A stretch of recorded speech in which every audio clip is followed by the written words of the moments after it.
Okay, so the sefer in front of you is called Maneh Chochem, the response of the wise one. Now, the wise one here refers to Reb Yoel Khan, the Rebbe's Chayzer, the Mashpia of 770, the latest Mashpia, and the genius of the geniuses, my Mashpia. And Reb Yoel did not put out this sefer, nor was he initially happy that the sefer came out. And between you and I, he called me about it because a few people, gossiped that I am creating a rift between Chabad and Satmar today, which is outwardly, good, Chabad businessmen give Satmar money and Satmar give Chabad money, so why rock the boat? So this sefer, as I've told you, talks about a sensitive issue, which is, the Zionism and Kanois, zealotry and Zionism, and also the whole idea of outreach. So it touches upon very fundamental issues between Satmar and Lubavitch. That's relevant to Klal Yisrael as well. But these were the two groups that were at each other in a way in the 70s into the 80s. So they told Reb Yoel that by publishing this sefer, it's going to add to the old fire. And I told Reb Yoel that I wasn't the one who publicized it, but actually it was his Talmud Muvik, Harav Vechter, who lives in Kiryat Malachai. He gave an interview to Kfar Chabad, and subsequent to that, it was on the internet. So the bills were spilled before I had anything to do with it. And Reb Yoel acknowledged it, and he said, okay, just, be careful and sensitive, how you market it and publicize it. But what I'm saying is that the name, Maneh Chochem, is not Reb Yoel's name. The person who came to me, I was davening one day, actually late, for whatever reason, about 10 years ago or so, in the Borough Shul in Borough Park, and someone who I knew, who would come to Reb Yoel Shiurim, saw me, and he said, I want to speak to you, because he knew that I write books and publish books and all that. And he said, I want to ask you to publish. I have something very important for the Hasidic world in particular, and it's this sefer that I have all ready to go. It's been typed up. It's just a matter of giving it into the printer. And he said, I, as you know, am part of the community here. He belongs to the Belzer Hasidim. And for family reasons, I can't publish it. Would you publish it for me? So I said, give me a few days to think about it. And he sent over the manuscript. I looked at it and I saw that it's very important. I knew about these letters because they were on the internet as letters that Reb Yoel had written. I knew about them, but he put them. He edited it. He put it into B'nai Torah language. He gave citations. He put in some footnotes to kind of ease some of the tough words in here, as we'll read and see, and I'll explain that to you hopefully. So and he gave it a form, and he made it into a sefer, a respectful sefer. So I decided to do it, and I published it. I believe 2 prints. The first time it sold out, and then I published it again. And it's a long story. I told you once, that someone basically stole the sefer and reprinted it without his permission or my permission, and that's history. But I'm not going to go into that now. Anyway, so the sefer is called. Someone has their mute on. I need the Hillel, please take it off. So it's called Maneh Chochem. Look at the cover. I want to read that to you. B'yishuv divrei Baal v'Yoel Moshe, to resolve the words of the author known of V'Yoel Moshe, and the sefer called, that's the sefer, and a kuntris called V'al HaGeula V'al HaTmura. These two svarim / kuntris of the Satmar of Reb Yoel title bound. That's why the sefer is called V'Yoel Moshe, after his name V'Yoel. these are the Svarim. So the person's writing that this Sefer, Igeres, the letters, because they were letters, Mane Chochem, the response of the Chochem, of Reb Yoel Khan, through letters in resolving the Shita of the Yoel Moshe Nalgut, basically the Satmar Rebbe, referring to his Shita of anti-Zionism, Zionism, and everything else. V'din udvorim b'shitosoi v'ashkefosoi. And we will dialogue about his Shita, about his approach, and his hashkafa. So in very succinct and very important words, right from the cover, you have what the Sefer is about. Yonis, yes. No, what is the word Hatmura? Hatmura means exchange. Hatmura, but all about Tmura. The word Tmura means exchange, like the exchange from, I believe, from Golus to Geula. And whether now we're living in a time of Geula, which was, the Shita of the Zionists post the 6-Day War. So I believe that's what it refers to. But actually, I don't have it in front of me, but it's, I think, a Lashon HaPosuk. We can look it up on the internet. Geula Val Tmura, I believe, is a Lashon of a Posuk. Anyway, so some more background, because it's important. The time. These letters were written in the late 70s, early 80s. Okay. They're two separate letters. We're going to actually learn the second letter. Maybe we'll refer back to the first letter. The first letter is really more of a elaborate sheer and very intricate, and I think we'll have to go into yeshiva for 5 years to learn that. I'm not ready to do that right now. We'll refer to it, and I do encourage you to look at it, and you can ask me if I can be helpful, but at least now we're going to start with the second letter. But I do want to say that the first letter is a response directly to the Sefer of to the Sforim of the Satmar Rav, and the history of that is that Reb Mendel Vechter, who I mentioned before, who lives today in Kiryat Malachai, he's a massive Talmud Chacham, he's a Lubavitcher with the full garb of Satmar. He became attracted to Chabad Hasidus. It's not now the time. There's a whole story. I just finished writing it in a book that's coming out, Im Hashem. But he became attracted to Chabad. I'm just going to leave it at that. And he had students. He had a small yeshiva in Williamsburg for like excellent Bachrim, 20, 30 excellent Mitsuyanim, they call them. And when a father brought their son to this yeshiva to him, he said, I want you to know that I'll be teaching them Tanya, and I think Derech Mitzosecha, the Tzemach Tzedek. And if you have a problem with that, he shouldn't come to the yeshiva. Not because I'm a Lubavitcher. I'm not. I'm a Satmar. But I believe in all tzaddikim, and I look at all Sfarim, Breslev, Sfas Emes, Chabad, Satmar, everyone's kosher by me, and I learn everything, and I'm animated with the Tanya, and I think it's good for the Bachrim to learn the Tanya, and I'll teach it to them. If you don't want that, because you have some kind of issue with it, don't send them. This is what I found out this Shabbos, that he didn't hide the fact that he was going to teach them Tanya.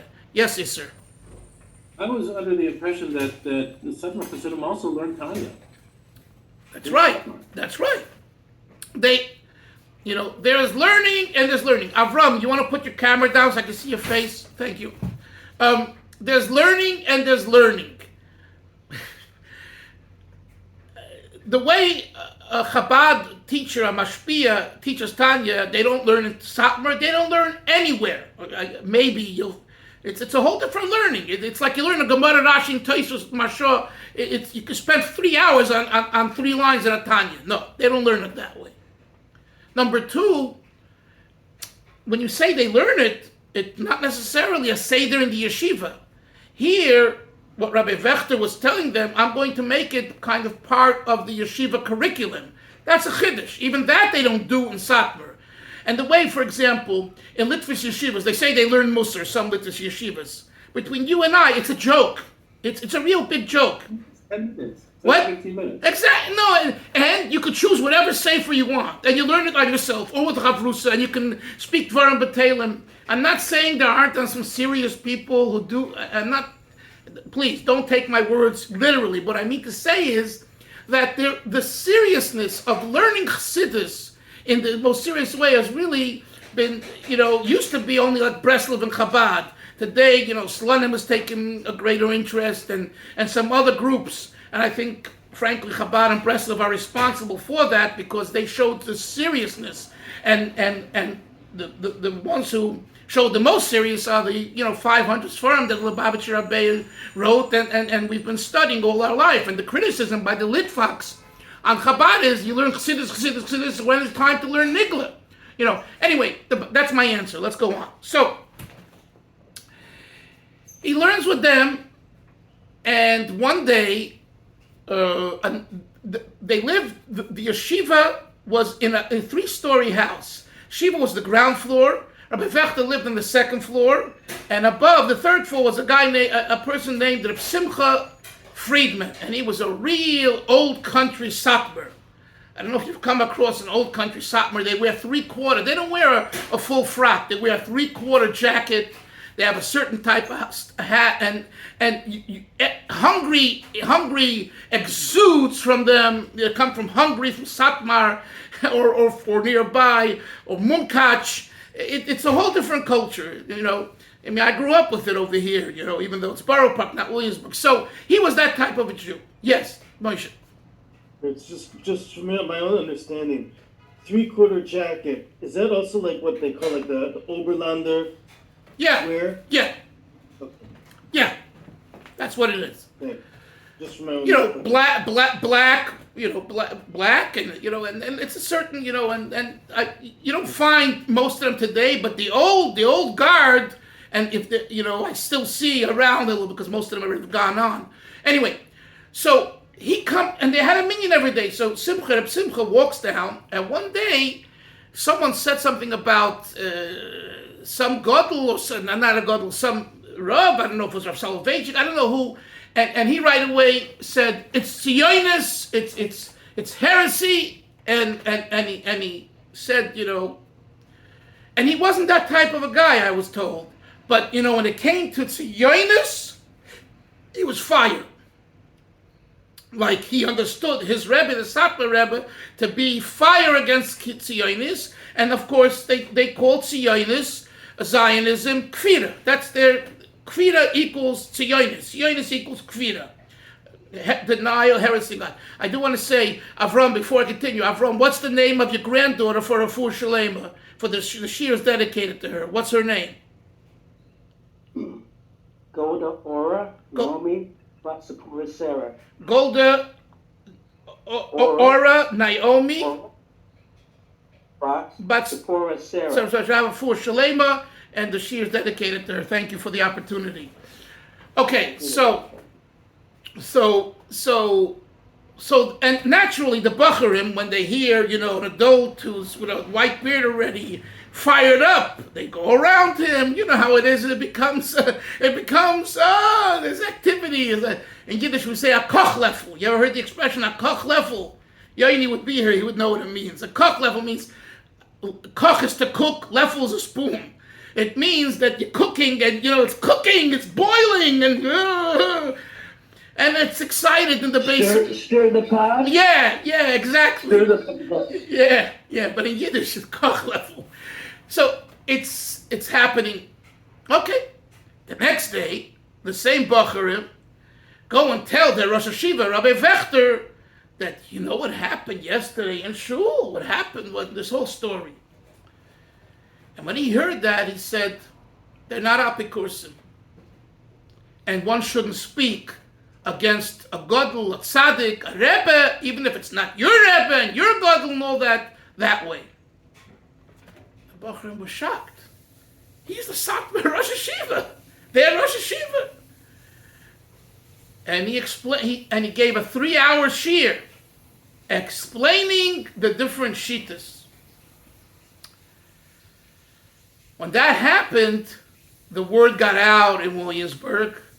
oh, we have a Satmar Rosh Hashiva who has leniency and room for the apikursim and kaifrim.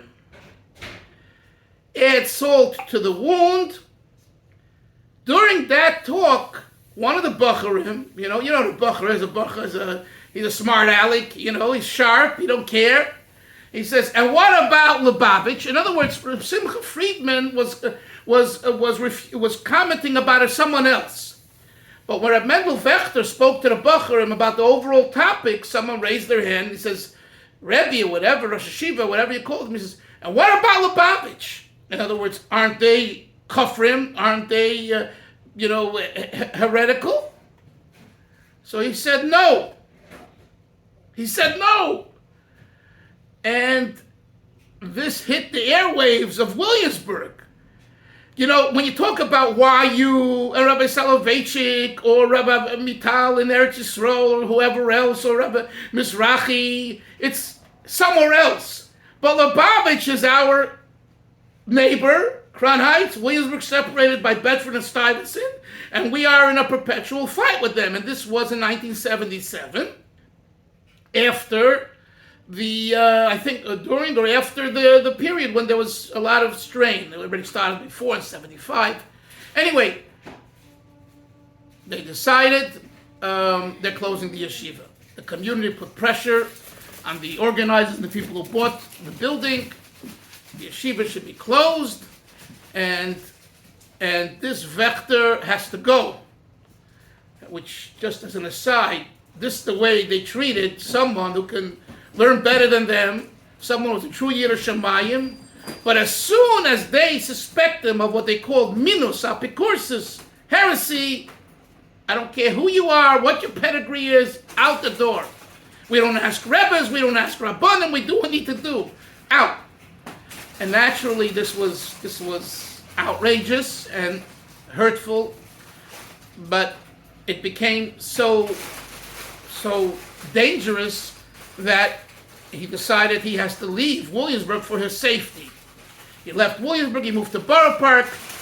He davened initially in Stolin, and they, after a while, also asked him to leave, which is shameful in my humble opinion, because they believed the Narishkeit of the Satmar that he's now going to try to steal and kidnap Stoliner Talmidim to become Chabadniks. And they asked him to leave.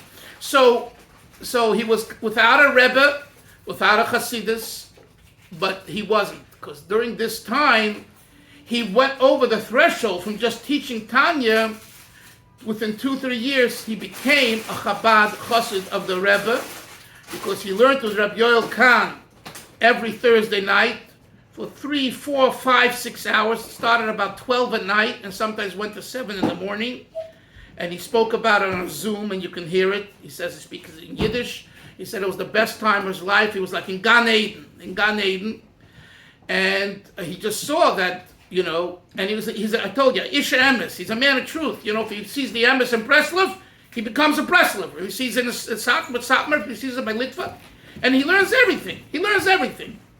Like, for example, when he came to Eretz Yisrael, I was told that he went to Rav Kook's Svarim, and he's a Bucky, Rav Kook's Svarim, a Bucky, with the Streimel and the Satmar Levush and everything, and he knows probably Rav Kook's Svarim better than most others. Right? But, so they realized that they have to get rid of this guy, and they beat him. They kidnapped him, Nebuch, one morning, I think, on the way to shul here in Borough Park, and they beat him, and they threw him out of the van. And there are more details. I don't want to be graphic online. And the Rebbe told him, go to Eretz Yisrael because your life's in danger. He was already writing to the Rebbe, and the Rebbe told him to do that, and he left Eretz Yisrael. Yes, Isser, what do you ask me? Isser. I retract the question. Okay, so when this was happening, yes, Moshe. Rebbe Del, just back up for just a second. Give us the time frame again. You said 1977. What you just shared about when he was beat up. That was 1983. That was 83. Yeah. In 1977, he was still part of Satmar, and he was a Rosh Hashiva. And, in 78 or 79, they basically told him, they closed the yeshiva and told him, you have no job, and move out of Williamsburg. I can't tell exactly what year, or maybe 1980, and it took, you know what I'm saying? It took some time, he's running here, he's being here, Don't ask, there's a lot more, not just about him, about people who I daven with. Could you imagine someone came with a revolver, a gun, to the wife of one of them and said, if your husband doesn't stop, this gun is going to kill him? I heard this from one of the best friend from this guy who davens with me in the shul, but I never confronted him and asked him if it's true. Yes, Zionism, get the. I remember Rabbi Kof came to the Rebbe without a beard. The Rebbe told him to come sit next to me. He went in with him to teach him Tanya, and they beat him up. They put a beard. Yeah, that's another story and for another time. But yes. Let's leave some stories for other times. But good. Okay. You're right in what you said, and in Mitzvah Shem, one day I'll tell you the history of that as well. Okay. So basically, at that time, when all of this happened, they came to Reb Yoel and they said, Reb Yoel,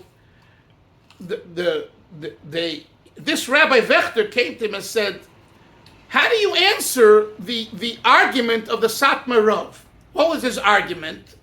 The way people perceive it is that the Gemara says in Ksubis, I believe, there are 3 oaths in the Torah. Shalosh Shvuos, they're called. And basically, one of them means you shouldn't force the Geula. And another one is you shouldn't give a platform for the Goyim to rise. So the Satmar Rav, they says that when you violate those, it's heresy. So Rav Mendel Vechter said, Reb Yoel Khan, I love you, but I'd like to hear you refute that. I would like you to explain it. Are they right or wrong? Reb Yoel never had looked at the Satmar Rebbe's Sefer, as far as I know. I mean, never. He's learning Maimarim and Lakutei Sichos. He's not learning Yoel Moshe. Rabbi Vechter gave him the Sefer. It's in the introduction. It says this briefly. He spent a few hours on it one night, and then he sat down and he wrote the first letter, which is like 40, 50 pages. One night.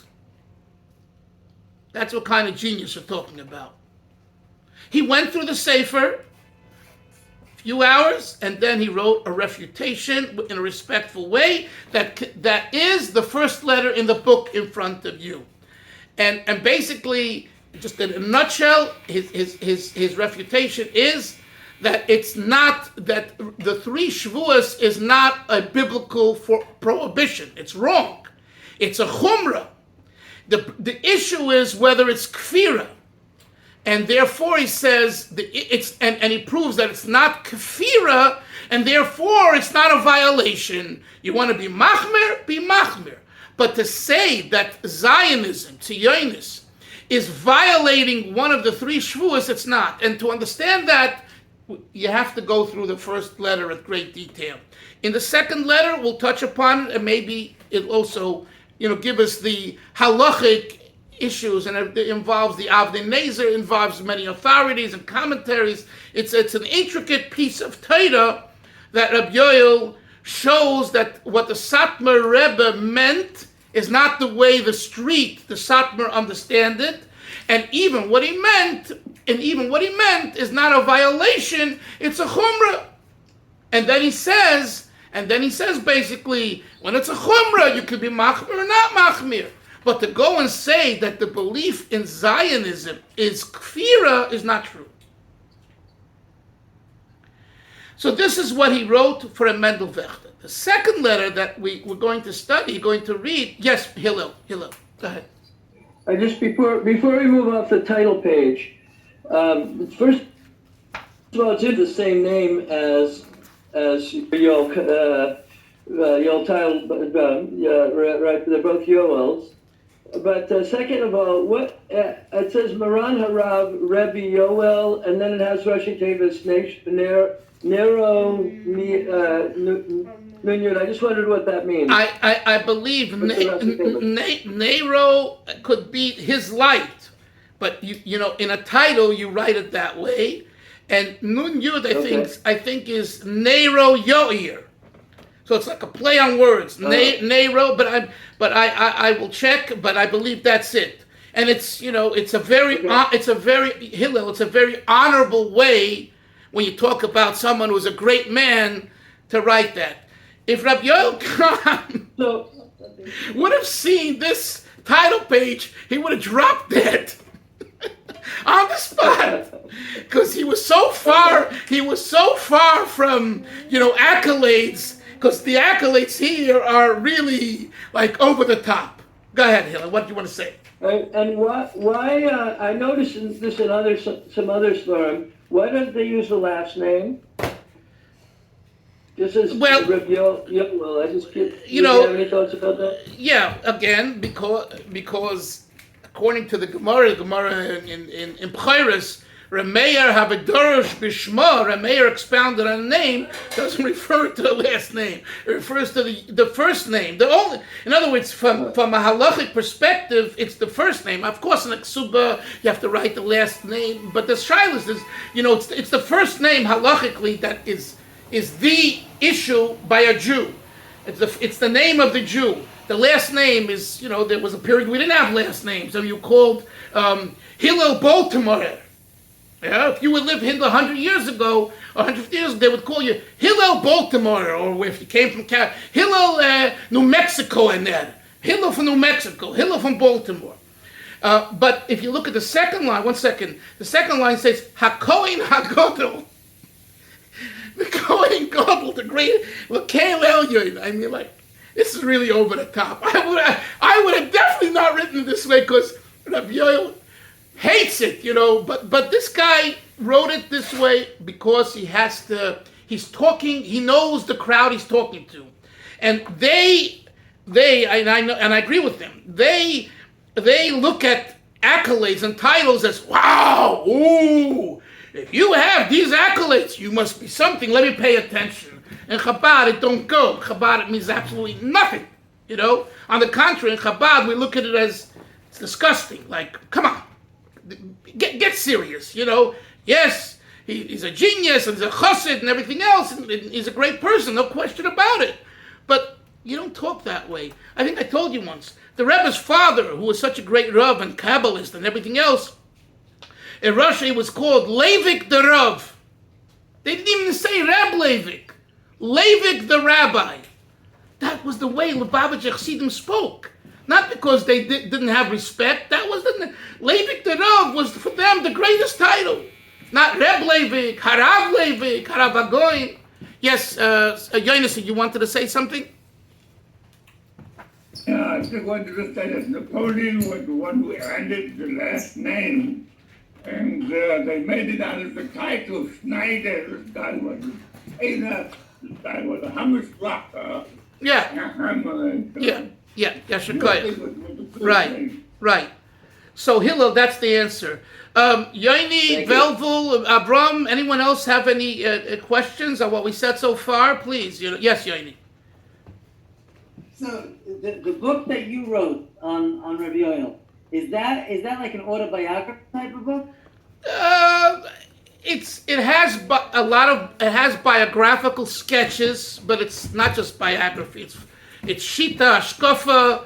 It's a combination. You know, in general, I don't write straight biographies. I write hashkafa, biography, and psychology. That's my style when I, write about a person. Reb Moshe. I wrote a book about Reb Moshe and the Rebbe.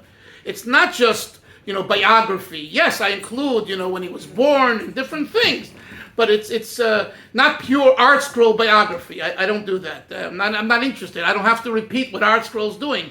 I'm looking to understand the person, to understand the person's hashkafa, how did the person relate to other communities, etc. Yes, Isser. Yes, sir. I saw very recently. Yeah. I saw very recently a pamphlet in preparation for the elections with the Satmar Rebbe's picture on it, and it was like a little workbook. I think it was directed at the yeshiva students, but I just took a peek at it, and it's no longer kafir and apocorsis, it's avodah zarah. Oh, okay. Any participation in the elections is you're practicing avodah zarah. Okay. Well, they definitely are not going to be happy with what it says here. How things evolve, even though the Reb may have never said that. That's right. That's right. It That's takes right. a life of its own. That's right. Okay. Do we have a few more minutes to learn inside, or you want to do it tomorrow? I know some people have to No, leave. let's start it. Let's start. Okay, Moshe, and last question. Yeah. Okay. Just this question. I'm sorry. I on the title page, it also says that it sounds like there's two other things. There's something from the Belzer Rebbe, from the Belzer Rebbe. Oh, so And also from Rav Mendelssohn from Komamiot. Yeah. Yeah. What's that? Well, at the end, he has that the Belzer Rebbe encouraged Yidden as Hasidim and others to vote, to go to the elections. Because the ramification of the Satmar Shita of zealotry against Zionism isn't just it's don't go to the elections, and also consider non-religious Jews Rishayim. You're going to see inside. This isn't just it has an extension. So he brings the author, the one who put it together, who happened to be a Belzer Chassid. He brings what the Belzer Rebbe says. He also brings what the Rav of Kolbamios, who was a Satmar, and he supported going to the elections. So what he's trying to do is to show that not everyone agreed with the Satmar Rebbe, even his own Chassid. And Rebbe Mendelssohn was considered a great Pesach and someone that they respected. So what he's doing is trying, he's showing that, hey, let them not, tell you that everyone agreed with even if you accept that this is what the Satmar Rebbe meant, not everyone agreed with him, even his own people. That's what he's doing. So he included it in the back. Let's go. So turn to pay test. Baruch Hashem, Shalom u'bracha. Okay, now I'm gonna read rather quickly, because you don't have to. This isn't a mimer. This isn't a piece of Gemara. Okay, so if you miss a word or two, you can stop me. But remember, it's not crucial, and you have it always online on YouTube, so you can always listen to it again. Shalom u'bracha, because otherwise. Why are you starting a pay test? You missed the beginning, Yoni. You guys got to come on time, because I got other commitments. Please come on time. Basically, the first part is a very intricate halachic discussion, and we need to be in a yeshiva for 5 years to learn it. So I'm not doing that. I'm staying with the second letter, which will refer back to issues the first, and I'll comment as we go along. If you learn it on your own, or one day, you can ask me questions, and if I can be helpful, I'll answer. And maybe we'll take certain sections of the first letter as we go along. But right now, I really want to do the second letter. Shalom u'bracha, peace and greetings. Betach zeicher kvei teirosai. Oh, one more thing. The letter is written by Reb Yoel, the second letter. Okay, let me tell you the history of the second letter. I didn't tell you. All I told you before was the history of the first letter. The second letter is not from the late 70s, Moshe. I think it's from really 82, 83, a few years later. Reb Yoel had a driver / bodyguard, a bacher in the yeshiva, who took Reb Yoel to Shiurim. And when things were, hot and heavy, not only was he a driver, but I don't think he had a gun, but they wanted someone to be with him so no one should attack him in any way, shape, or form. Anyway, this fellow, who I know, he's a big shliach today and very successful. I can tell you his name. His name is Zaltzman, Rabbi Zaltzman from Toronto. He was born in Russia, and he was a kid, in the 60s, came to Eretz Yisrael, and then his father is the famous chazan, Beryl Zaltzman. You look online, Beryl Zaltzman is a famous chazan, Lubavitcher, who the Russians, put Sam, and he has no beard, he has no hair. That's Beryl Zaltzman. So they came, I think, in 71, and this is his son, Yosef Yitzchak Zaltzman. He was the driver / kind of bodyguard for Reb Yoel during this period. Reb Yoel had drivers different times who took him to Shiurim.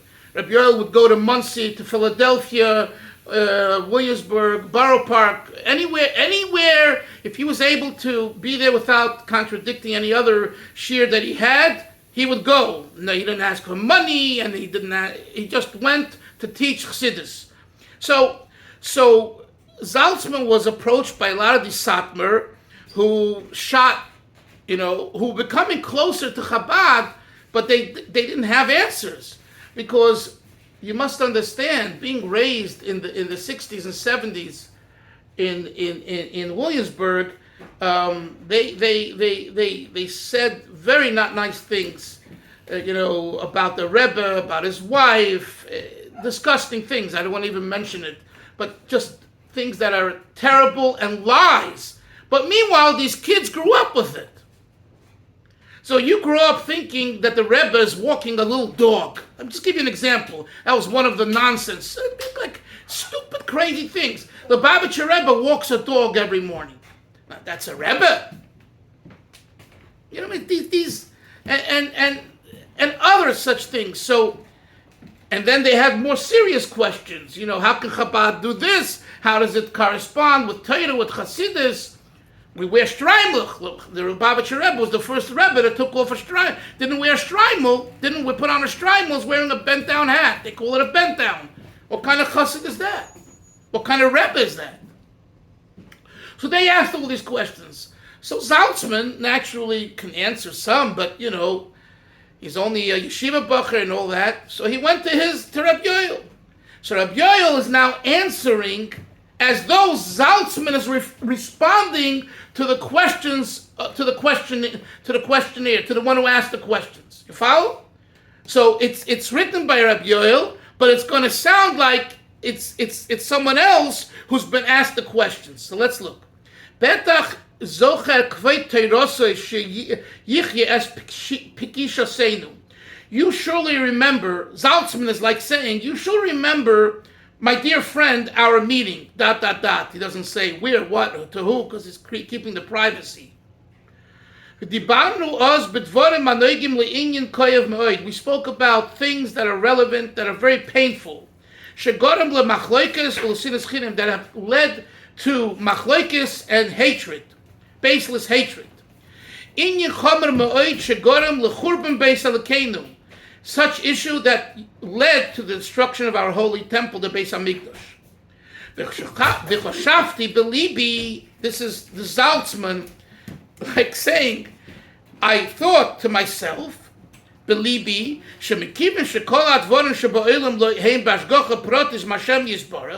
since everything in the world is divine providence from God Almighty, and who supervises every detail,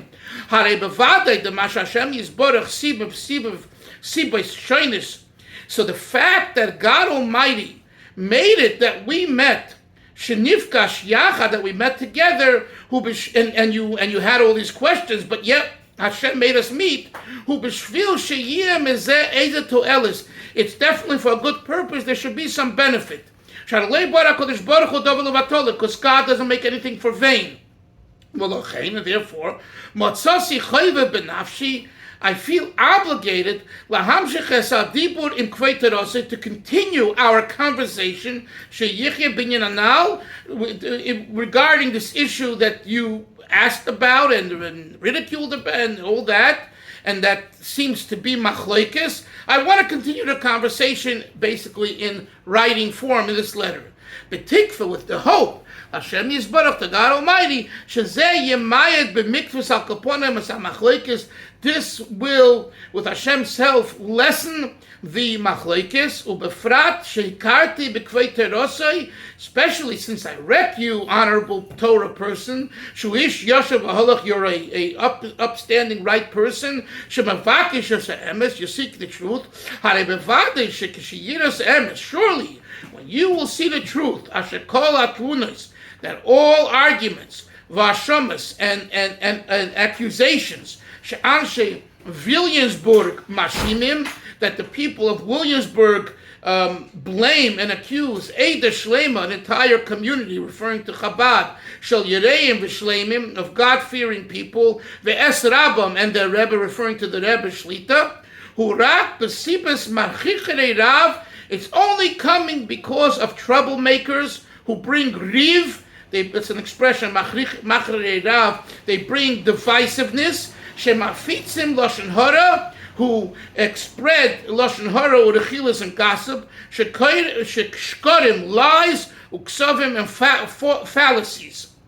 So yishtadel be'atzmai, this letter that I will write, that I'm writing now, will hopefully reduce l'mayat hamachleikes b'chol ma'de efsher, whatever ways possible. It will reduce the machlekes. Omnom bintayim. However, he doesn't want to say, but basically bintayim, there were these attacks on Reb Mendel Vechter and Reb Pinya Korf, as Zionism alluded to, and other things. Omnom hayoshi inyan vikuchim eina maybe shum tayelis. He writes, since debates, vikuchim means debates, don't lead to any benefit, because sometimes the debate itself arouses in the people the nature of natzchonus, of I'm better at victory. My way is the right way, and I'm going to prove to you that I'm right. That's called teva natzchonus. Therefore, I decided I'm not going to write the letter in a debate form. I'm going to write the letter like I'm explaining an issue. I'm explaining the shita, the issue. And my hope is that God Almighty, that you will read everything that I'm going to write about in the upcoming letter. You will understand. You will see that not only are Lubavitchers pure of any iota, leaning to, God forbid, heresy and apicursus and heresy, God forbid. You'll realize how frum Lubavitch is and how fearful of God they are, etc. Vidal, and enough for Dai Lemaven, and this is adequate for you as a learned person to understand what I'm getting at. We're going to stop here, but I think in these two short paragraphs you see what's coming. and again, this is from the pen of Reb Yoel as fixed up a little bit, just Hebrew grammar and, by this Belzer Talmud Chochem. Any final thoughts or questions anyone has? Yes, Moshe. Yeah, what you just said now, Rebbe Dalton. Again, who you're saying that there was you said Reb Yoel wrote the letters, but someone else compiled it, edited them. Someone edited the Hebrew in a way it should be for a Ben Torah. And in this case, not just a Ben Torah, but the Satmars. You understand? Every community and culture has a certain way of reading, and there's the language, the lingo of the community. Issa was telling me how he's learning, the culture of Eretz Yisrael in medicine that he's experiencing now. The same. So this Belzer Chassid, he's not Satmar, but he comes from the whole Hungarian world. So he knows well the Satmar Shita. He lives with them. He ate with them. He understands them. So he just took, Reb Yoel's letter and he added a word here. He fixed a word here. Just it should flow better for their way of thinking. You understand, Moshe? Clear? Right. So I would say 99% is Reb Yoel's words. Okay? And also he added, you'll see some footnotes, because at times you could read it and it sounds very harsh. Let's say there's a comment about Mizrahi and Aguda. And I remember I discussed it with him. And if you don't have his footnote, you walk away saying Reb Yoel's not only, he's bashing Aguda. Now that's not his intent.